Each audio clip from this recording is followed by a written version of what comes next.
I never thought I'd end up here, alone, sitting in my car in a random parking lot, staring blankly at my phone screen. My name's Thomas, and I'm not the kind of guy who attracts drama. I'm quiet, introverted, and always the first to step back in any conflict. I keep my distance, keep my head down. But somehow, I had found myself on the edge of something I never imagined would happen to me. It all started on a Wednesday, a day that felt completely normal at first. My wife, Nicole, had been distant for the past few weeks, but I brushed it off. Maybe she was stressed about work, or maybe we just needed some time apart. We'd been together for 5 years, and in my mind, we were solid. I didn't even think about the fact that things had shifted. I should have noticed the signs, but I didn't. That's what I told myself now, sitting in the car. I had just finished my shift at the small tech support office where I worked. My mind was preoccupied with thoughts of Nicole, but in a way, I felt relieved when I opened the door to find the house empty. No dinner waiting, no sign of her. It was eerily quiet, and the silence settled over me like a weight I couldn't shake. That evening, I tried calling her. No answer. I sent a couple of texts. Still nothing. The night stretched on, and I waited. Eventually, around midnight, I heard the front door creak open. I could hear her footsteps in the hallway, slow and heavy, like she didn't want to be here. She didn't even acknowledge my presence as she passed me in the kitchen. I knew something was off, but I didn't press. I just let it slide, as I always did. But that night, something inside me snapped. I couldn't explain it. Maybe it was the loneliness, or the growing sense that I was becoming invisible to her. So, I did something I had never done before. I followed her. I know it sounds crazy, but I couldn't stop myself. I just had this gut feeling, this pull, that I needed to know what she was doing. I watched her leave the house, her car's headlights fading down the street. I didn't even think twice as I grabbed my jacket and jumped into my own car. I followed her for miles. She took a route I didn't recognize, turning down roads that were unfamiliar to me. At first, I thought I might be overreacting. Maybe she was just going to meet a friend or grab a late-night coffee. But as I followed, the route grew more and more out of the way. She finally pulled into a small, dimly lit parking lot behind a building that didn't seem to have any obvious signs of life. I parked a few rows away, my heart racing in my chest. What was she doing here? What was so important that she couldn't tell me about it? I watched her get out of the car and walk toward the entrance of the building. She looked around as if making sure no one was following her. Then, she entered. My mind was spinning, and I didn't know what to think. For a moment, I just sat there, unsure of what to do. I didn't want to confront her, not here, not now. But something told me I needed to know what was going on. I waited for what felt like an eternity, watching the building from a distance. And then, I saw him. The man who walked out of the building after what seemed like an hour. Tall, with dark hair, wearing a leather jacket. He wasn't anyone I recognized, but there was something in the way he moved, a confidence that seemed all too familiar. I couldn't see his face clearly, but I didn't need to. I knew. I knew that something was happening between them. It was a gut feeling, an instinct that screamed at me to turn around and drive away, but I couldn't. I needed to know more. I watched as he walked toward her car. She was standing by the door, looking at him with a smile I had never seen her give me in the past year. A smile that didn't belong. They exchanged a few words, and then, to my horror, he leaned in and kissed her. It was the kind of kiss that made my stomach twist. The kind of kiss that said more than words ever could. I sat there, motionless, feeling a cold chill run through me. I should have left. I should have turned away, driven home, and pretended like I hadn't seen anything. But instead, I watched her get into her car, her face flushed with excitement. My mind was racing, and for a moment, I didn't know what to do. Should I confront her now? Should I wait for her to come back home? Should I just let it go and pretend like I didn't see anything? But as I watched her car pull out of the lot, I knew one thing for sure. Everything I thought I knew about my life, my marriage, was a lie. This wasn't some mistake or misunderstanding. She had chosen him. And now, I was left alone in the dark, staring at the parking lot, with my entire world crumbling around me. I wasn't ready for what would happen next, but deep down, I knew things would never be the same again. The next few days were a blur. I don't know how I even managed to get through work, let alone try to pretend like everything was normal at home. Nicole had barely spoken to me since that night. The silence between us had become suffocating. She would come home late, and when she did, she'd barely acknowledge me. We didn't talk. We didn't even make eye contact. It was like I didn't exist. But I couldn't ignore what I'd seen. The kiss. The way they looked at each other. It haunted me. Every time I closed my eyes, I saw it. I couldn't get it out of my head. What was going on between them? How long had it been happening? My mind was racing with questions, but Nicole wasn't offering any answers. I decided I couldn't wait any longer. I needed to know what was happening. I needed to confront her. But I didn't know how to even begin. How do you confront your wife about something like this? How do you ask her, "Are you cheating on me?" when you're not even sure if you're ready to hear the truth? The following evening, I found myself standing in our living room, staring at the door to our bedroom. I could hear her moving around inside, the sound of her footsteps faint against the floorboards. My hands were sweating. My heart was pounding. I couldn't believe I was about to do this, but I knew it had to be done. I knocked on the door. No response. I knocked again, a little louder this time. "Nicole," I called, my voice barely above a whisper. "Can we talk?" There was a long pause, and then I heard the sound of her footsteps approaching the door. It opened just a crack, enough for me to see her face. She looked tired, empty, like she hadn't slept in days, and honestly, neither had I. "What is it, Thomas?" she asked, her voice cold and distant.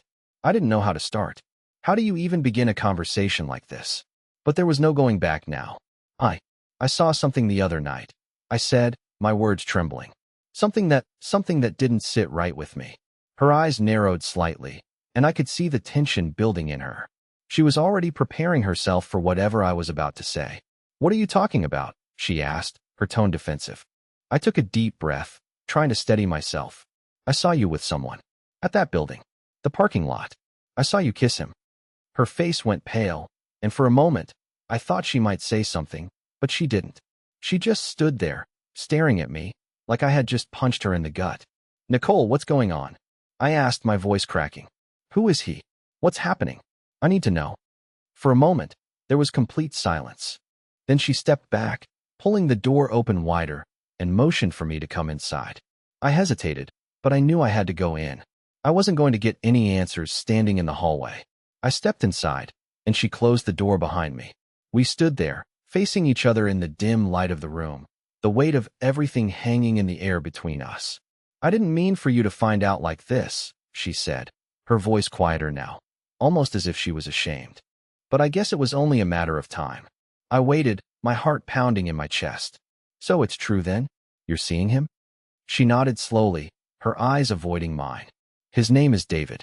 I met him a few months ago, and we just connected. It wasn't planned, Thomas.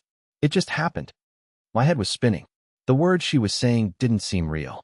My wife, the woman I thought I knew, was telling me that she'd been seeing someone else. I couldn't process it. "Why didn't you tell me?" I asked, the hurt evident in my voice. "Why didn't you just leave if you weren't happy?" "I didn't know how to. I didn't want to hurt you. And honestly, I didn't think you'd understand," she said, her voice barely above a whisper. But I couldn't keep pretending anymore. I couldn't keep living this lie. I stood there, frozen, trying to take in what she had just said. The woman I loved, the woman I had trusted with everything, had been seeing another man behind my back for months. I didn't know what to feel: anger, betrayal, sadness, or maybe a mix of it all. "I never wanted to hurt you, Thomas," she continued, her eyes finally meeting mine. "But I haven't been in love with you for a long time. I thought I could fix it, I really did. But I couldn't anymore." The words hit me like a punch to the stomach. I didn't know how to respond. What could I say? My entire world felt like it was falling apart. My mind was racing, trying to make sense of it all. I wanted to scream, to yell, to ask her how she could do this to me. But instead, I just stood there, numb. Nicole took a step forward, reaching out as if she wanted to comfort me, but I backed away instinctively. I couldn't let her touch me. Not now. Not after everything. "I'm sorry, Thomas," she said, her voice breaking. "I really am. But I need to be with David. He makes me feel something I haven't felt in a long time." I couldn't listen anymore. I turned and walked toward the door. As I reached for the handle, I heard her call out behind me. "Please, Thomas, don't leave like this. We can talk about it." But I didn't turn back. I couldn't. I couldn't face her anymore. I opened the door and walked out of the house, leaving everything behind. My mind was in a fog, and I didn't know where to go or what to do. All I knew was that the life I had built with Nicole was gone, and in its place was a new reality, one I wasn't sure I was ready to face. I spent the next few days in a haze. My mind wouldn't stop racing, and every time I tried to sleep, I found myself staring at the ceiling, replaying every word Nicole had said. I couldn't escape it. The betrayal. The fact that I had been living in a lie for who knows how long. I kept telling myself I would be fine, that I'd figure it out. But the truth was, I didn't know where to start. The apartment felt like a cage now, every corner a reminder of the life I thought I had. And as I walked through the empty rooms, I kept asking myself, how did I not see this coming? I tried calling my best friend, Jake, but he was out of town for a few days. I could have gone to my family, but I wasn't ready to face them. Not yet. I didn't want their pity or their advice. So, I kept everything bottled up, letting the anger and confusion fester inside me. I'd never felt more isolated in my entire life. On the fourth day after that conversation with Nicole, I woke up with a decision that I hadn't even realized I'd made until I was already halfway to the car. I was going to confront David. I wasn't sure what I was going to say or what I hoped to accomplish, but I knew I had to do it. I couldn't live in this uncertainty any longer. I needed answers. I had seen where he worked, just a few blocks down from the apartment. The building was tall, glassy, and sleek. Everything about it screamed success. As I walked through the front doors of the lobby, I could feel my pulse quicken. I could barely remember the last time I had been in a place like this, let alone felt this kind of raw anger building inside me. I went to the front desk, trying to keep my voice steady as I asked for David. The receptionist gave me a polite smile, completely unaware of what was about to unfold. "Do you have an appointment?" she asked, her voice neutral. "No," I said, my tone sharper than I meant. "I'm here to see David. I don't know his last name. I believe he works here." She seemed to hesitate for a moment, glancing down at her computer screen. "I'm afraid I can't give out that information." I wasn't in the mood to argue. I looked around the lobby, then back at the receptionist. "You don't have to give me his information," I said, my voice lowering. "I'll find him myself." I turned and walked toward the elevator, ignoring her confused look. I didn't care. I didn't care about rules or politeness or anything at that moment. I needed to find him. It felt like everything had led to this moment. I could already picture him, tall, confident, dressed in expensive clothes. The kind of man Nicole had always secretly wanted, and the kind I could never be. The elevator doors opened, and I stepped inside, my heart pounding in my chest.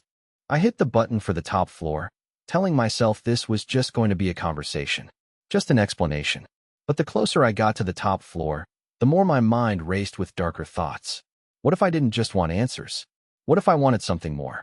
What if I wanted to confront him, tell him everything, maybe even do something I'd regret? The elevator dinged, and the doors slid open. I walked into the hallway, my footsteps echoing in the empty space.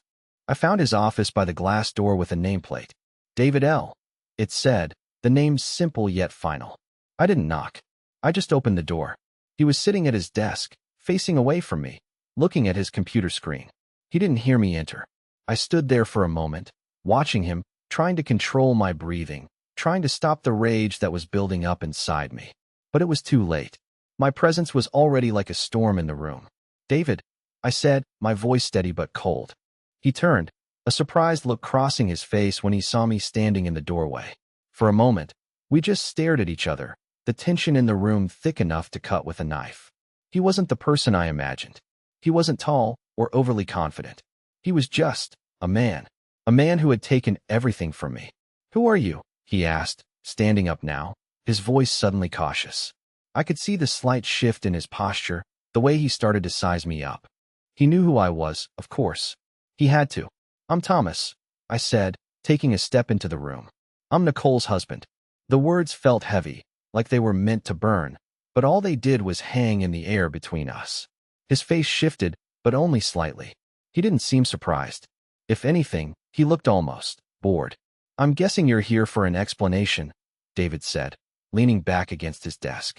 "Look, man, I'm not here to cause you problems. But Nicole and I. Nicole is my wife." I cut him off, my voice rising without meaning to. "You've been seeing her behind my back, and I want to know why." David didn't flinch. Instead, he nodded, like he had been expecting this conversation. "It wasn't planned, all right? I didn't go after her. It just happened. We met, and things started to change between us. I didn't want to hurt you, but I'm not going to apologize for it. She's been unhappy for a long time, Thomas. You've been blind to it, and I'm the one who gave her what she needed. My hands clenched into fists. He was right in some ways. I had been blind, but I didn't want to hear it from him. I wanted to scream at him, tell him to stay away from her. But deep down, I knew it wasn't just him. It was both of them. Nicole had chosen this. And now, she had chosen him. I don't want your apology, I said, my voice now steady. I don't need you to explain anything to me. I just want you to stay the hell away from my wife. David raised an eyebrow, his calmness unnerving. You should probably talk to her then.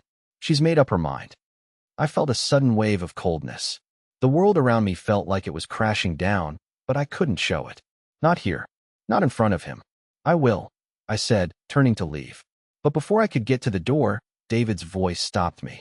Just so you know, Thomas, I'm not the only one she's been seeing. The words hit me like a ton of bricks. I froze. I turned back, but he was already sitting down again, like nothing had happened. Don't go looking for the answers you don't want to find, he said, almost smugly. You won't like what you discover. I didn't know what to say. I couldn't even breathe. I stepped out of the office, the door slamming behind me. I didn't know where to go or what to do next. But I knew one thing for sure. The hell I was living in had just become a lot worse. I couldn't get David's words out of my head. I'm not the only one she's been seeing. The way he said it, so calmly, as if it didn't matter at all. It was as if he had already accepted what was happening, but I wasn't ready for that. I wasn't ready for the truth, the realization that everything I thought I knew about my wife and my marriage was a lie. I sat in my car for what felt like hours after I left his office. The city around me moved like nothing had changed. People walked by, cars passed, but I felt like I was stuck in a vacuum, suffocating under the weight of the reality I had just stumbled into. What the hell was I supposed to do now? I couldn't just let it go. I couldn't just forget what I had seen, what David had told me. I needed to see Nicole. I needed to hear it from her.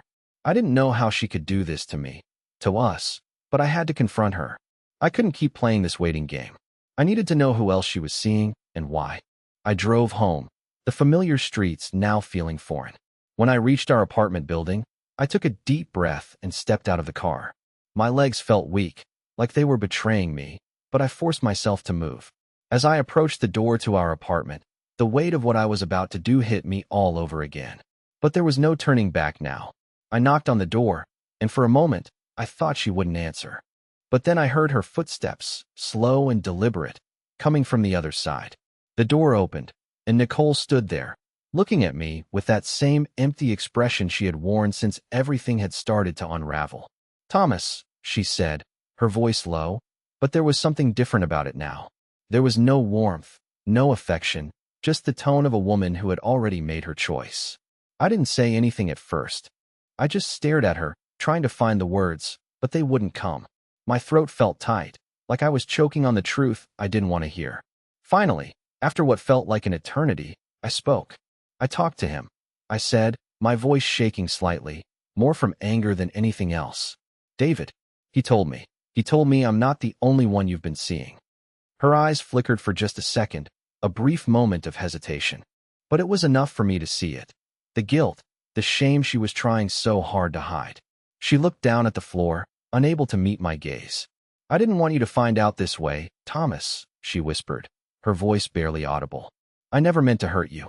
I thought I could keep everything separate. I didn't think you'd notice. My chest tightened, and for the first time since this all began, I felt like I might break. But I couldn't let her see that. I couldn't let her see how much this was killing me. So, it's true, I said, trying to keep my voice steady. You've been seeing other people, behind my back, and you didn't think I'd notice? I'm sorry, she said, her voice breaking slightly. I didn't know how to end it with you.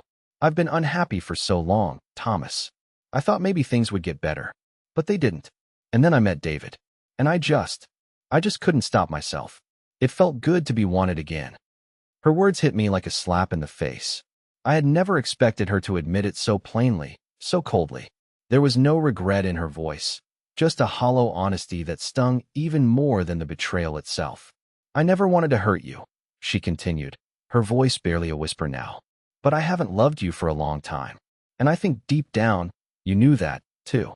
I don't know how to explain it, but but I had to find something that made me feel alive again. I took a step back, the room spinning around me. You didn't love me? All this time? And you were just pretending? I didn't want to hurt you.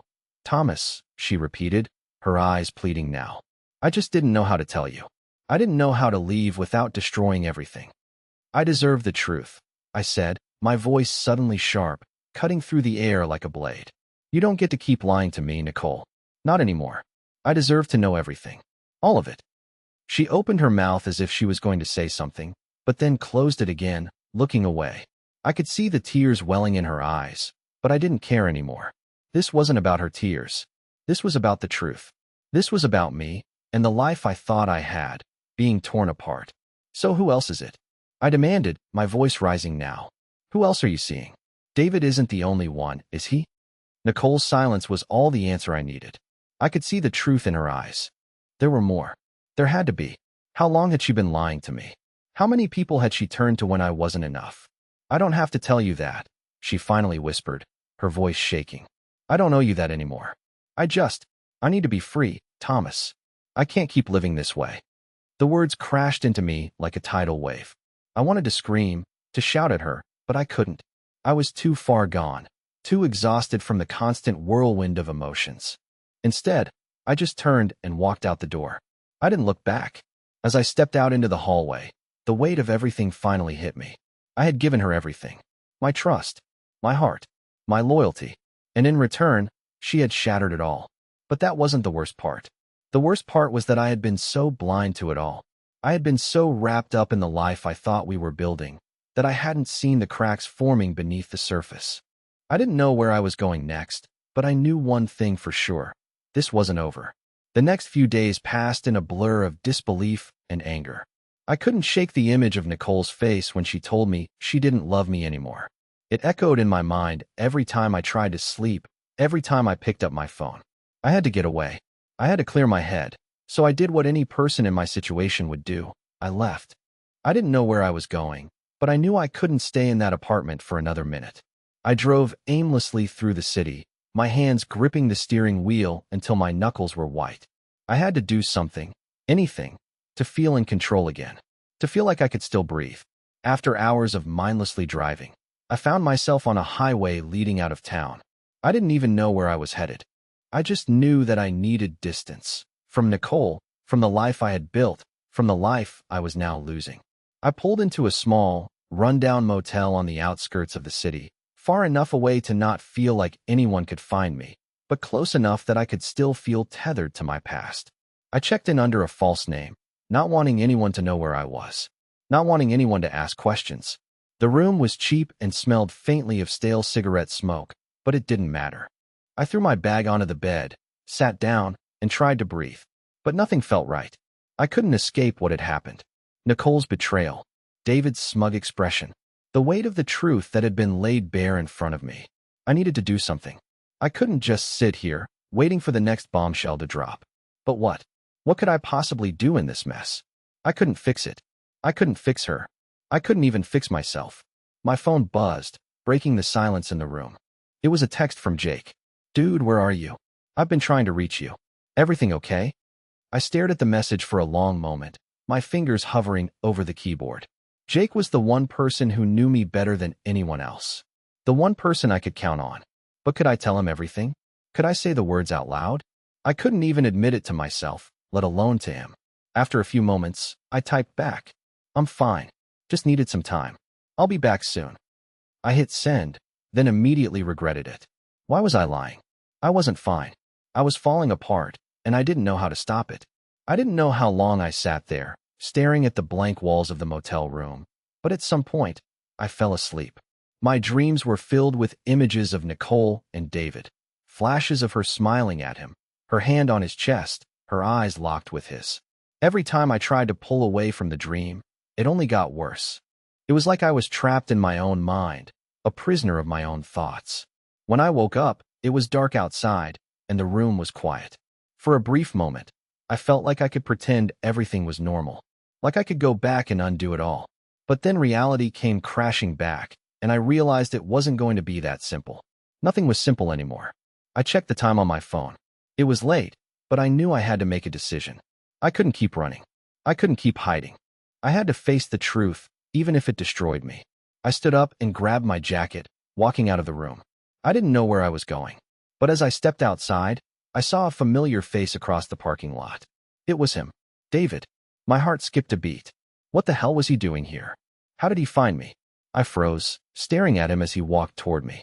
He had a smug look on his face, like he knew exactly what I was feeling, like he had all the answers. Thomas, he called out, his voice calm, almost too calm. We need to talk. I stood there, motionless, the anger bubbling up inside me once again. I didn't want to talk to him. I didn't want anything from him. But there was something in the way he stood there, so sure of himself, that made me step forward. Talk about what? I spat, my voice harsh. What could you possibly have to say to me? David's smile never faltered. You and I both know that this isn't just about Nicole. It's about you. About how you've let things go on for too long, letting her slip away, and now you want to play the victim. I clenched my fists, the words he said hitting me like a slap. Don't talk to me like you know anything about me. I growled, stepping closer to him. I'm not here to fight you, Thomas, he said, his voice still annoyingly calm. I'm just here to give you some advice. You've got to face the truth, man. You've been living in denial. You think this is about her, but it's not. It's about you. I took a deep breath, trying to steady myself. I couldn't let him get under my skin. What are you saying? David tilted his head slightly, a glimmer of something in his eyes. I'm saying it's time to let go.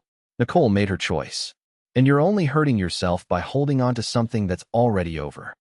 The words hit harder than I expected, and for a moment, I didn't know how to respond. Was he right? Had I been holding on to something that wasn't there anymore? Was I just wasting my time? I'm not saying you have to forgive her, David continued, but you have to let go of the anger. It's eating you alive. I took a step back, his words ringing in my head. I didn't know if I was ready to let go, but as I stood there, staring at him, I realized something. This wasn't just about Nicole.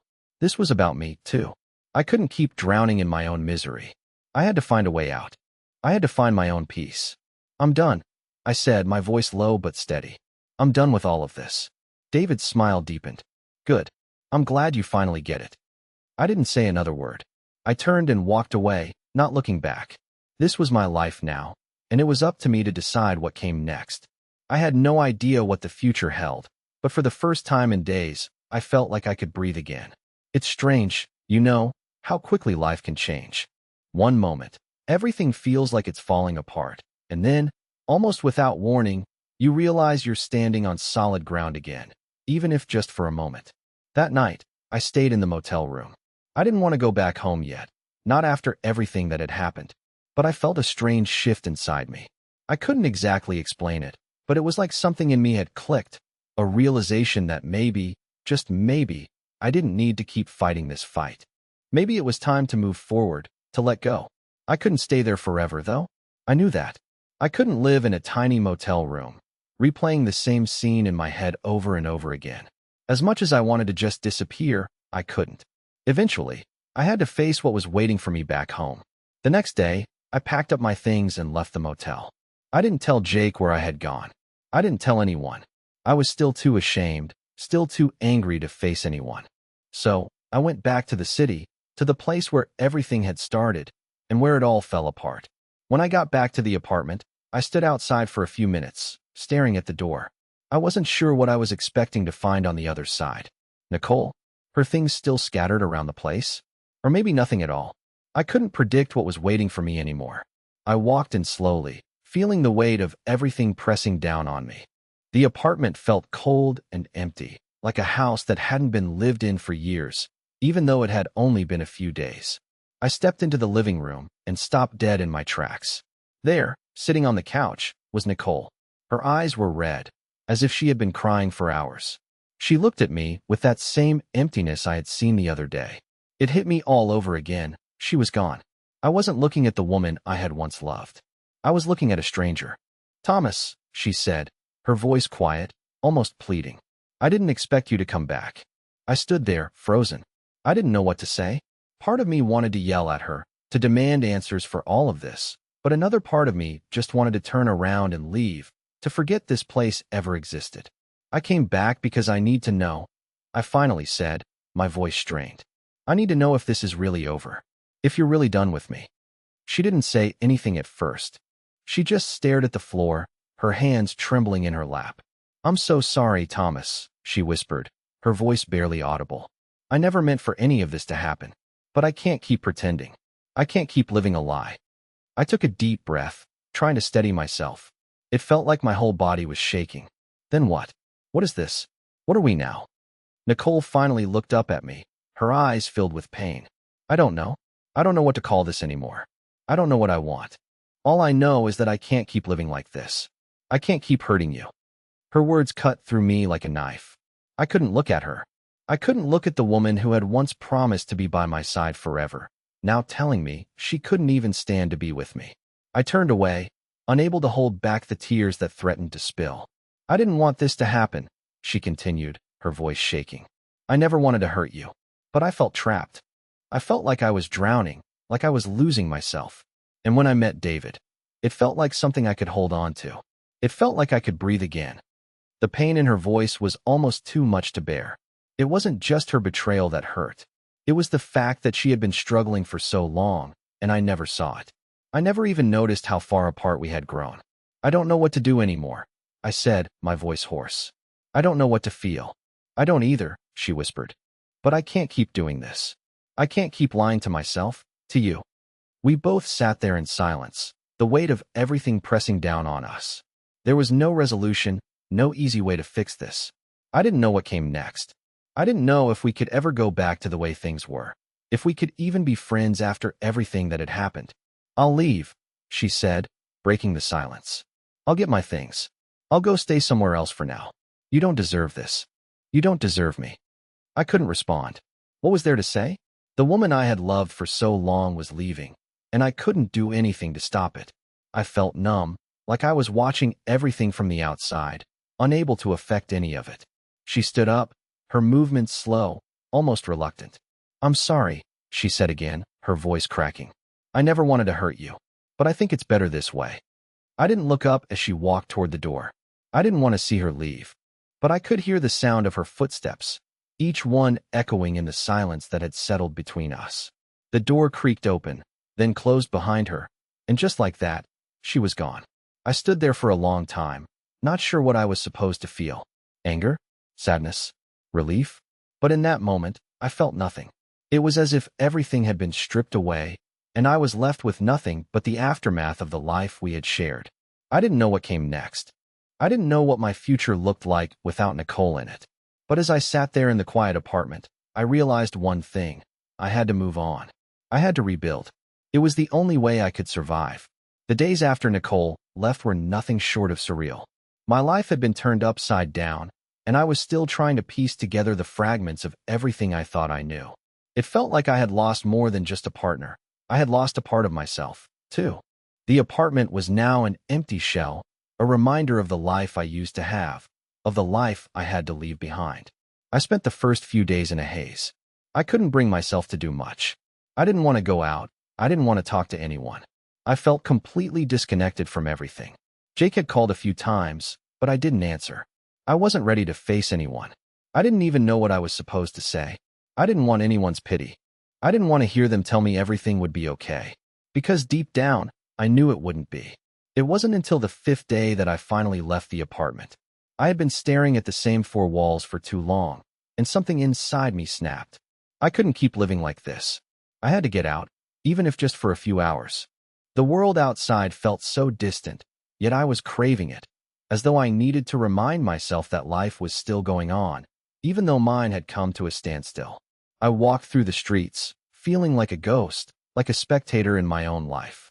Every face I passed seemed to have a story I couldn't even begin to understand. They were all moving forward, while I was stuck. The more I walked, the more the weight on my chest grew heavier. I kept thinking about Nicole, about the things she had said, about David. I hated the fact that I couldn't stop thinking about him, about how easily he had come into my life, how easily he had taken what was mine. But I hated myself more for letting it get to this point. I ended up at a small coffee shop, sitting by the window, nursing a black coffee that tasted like ash. The rain had started to fall outside, a soft patter against the window that only made the silence in my head louder. I didn't know what I was waiting for, but I knew that I couldn't stay here forever. Just as I was about to leave, my phone buzzed in my pocket. It was a text from Jake. "I need to see you. Meet me at the park. Now." The urgency in his message caught me off guard. We hadn't talked in days, and I wasn't sure what he wanted, but something about it made me think that maybe I needed to see him. I wasn't sure why, but I felt a strange pull to answer. So I did. I met Jake at the park about 20 minutes later, sitting on a bench under the cover of a large oak tree.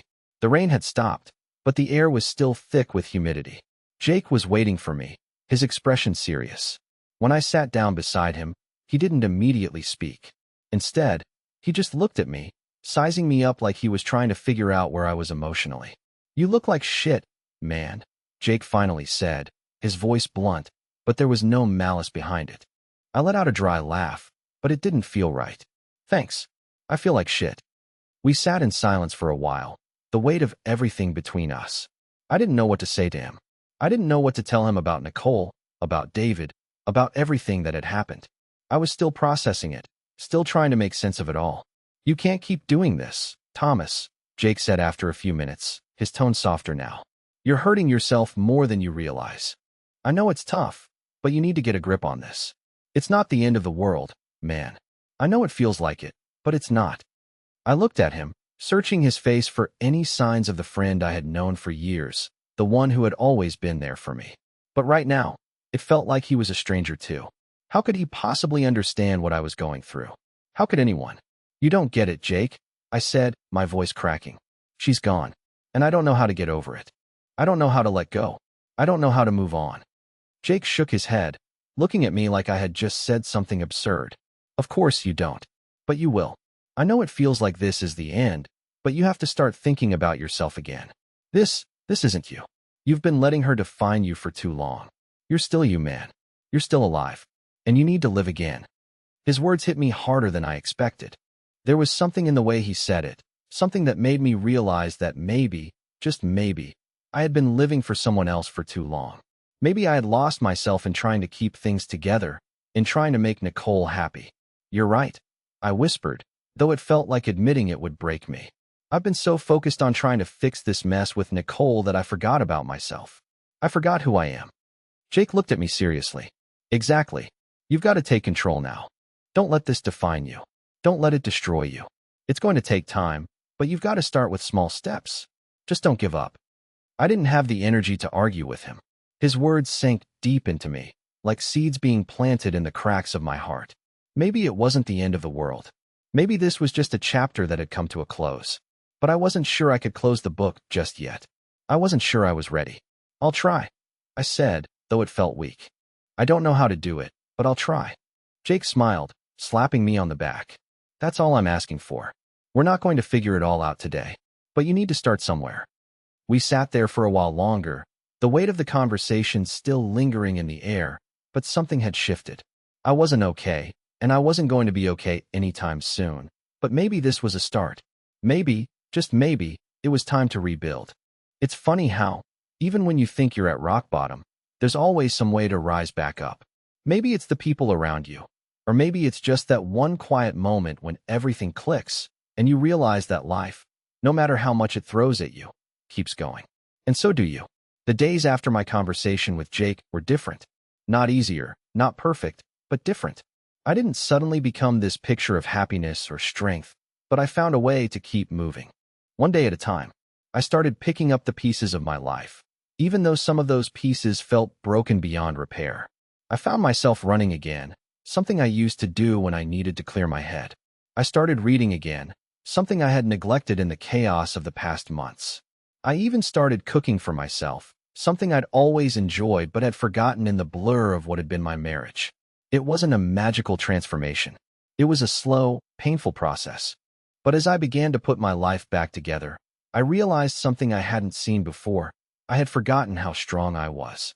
I had let someone else's actions define me for too long, and now, it was time to take my life back. Nicole never came back, and I never heard from her again. At first, that felt like an open wound I couldn't stitch up, but over time, it started to feel like freedom. I wasn't waiting for her anymore. I wasn't hoping for closure that would never come. I wasn't defined by her choices. I was my own person again. It was about 6 months later when I bumped into her in the most unexpected place. I was at the grocery store, picking up some fresh vegetables, when I turned down an aisle and nearly ran into her. She looked different, softer, more at peace. It was strange to see her without the weight of the past months in her eyes. For a moment, neither of us knew what to say. The silence stretched between us, but it wasn't uncomfortable. It wasn't charged with the anger or confusion it had been before. It was just normal. "Hi, Thomas," she said, her voice quieter than I remembered. "Hi, Nicole," I replied. I wasn't sure what else to say, but for the first time, it didn't matter. We stood there for a moment, just looking at each other. And then, unexpectedly, she smiled. It wasn't the same smile she had given me before, but it was genuine. And for the first time in a long time, I realized that I wasn't angry anymore. I wasn't hurt anymore. I had let go. "I hope you're doing okay," she said, almost as if she had been waiting for the right moment to say it. "I am," I said, my voice surprisingly steady. "I'm actually doing better than I've been in a long time." She nodded, her expression softening. "I'm glad. You deserve that." And with that, we parted ways. There was no grand resolution, no dramatic confrontation. It was just two people who had once shared a life, acknowledging that things had changed, and that was okay. I never expected to feel this way. I never expected to find peace in the aftermath of everything. But somehow I had. It wasn't just the healing from the heartbreak. It was the realization that I had survived it, that I had learned to stand on my own 2 feet again.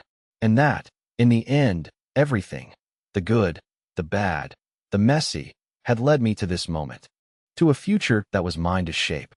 The road ahead wasn't always going to be easy. There would be more challenges, more changes, and more moments of uncertainty. But I had learned something important through all of this. No matter how hard life hits, you can always rebuild. You can always start over. And that's exactly what I did.